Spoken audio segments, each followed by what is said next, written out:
अस्सलामुअलैकुम।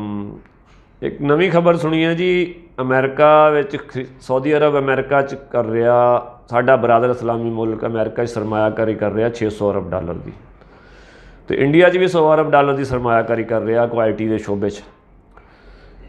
तो कतर की भी है कि कतर वाले भी 100 अरब डॉलर इंडिया को दे रहे हैं कि उत्थे किसी शोबे चो सरमायाकारी कर रहे हैं। ये सारे बरादर इस्लामी मुल्क है पाकिस्तान के। तो पाकिस्तान विच सऊदी वालियां ने खजूरां भेजियां पाकिस्तानी अवाम वास्ते तोहफा। रमज़ान आ रहा ना, खजूरां पता नहीं किन्ने हज़ार टन, तो वो भी अवाम तक नहीं पहुँचण दित्तियां। उत्ते जिहड़े बैठे ने अबलीस के बच्चे, वो भी आपस में वंड के खा गए ने। वो ज़कात का माल है, थोड़े तो ज़कात लगती नहीं, अवाम तो 60% अवाम तो लगती, उन्होंने तो दे दिओ।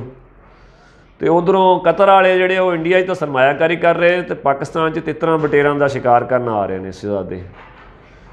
तो खेत सवाह पाकिस्तान ने तरक्की करनी है। जोड़े साढ़े दोस्त आ इत्थे सिर्फ अयाशियां करन आते हैं, शिकार शकूर खेडन आते हैं।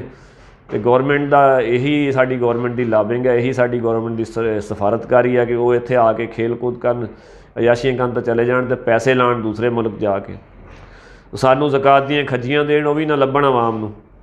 घट्टा पाकिस्तान ने तरक्की करनी है।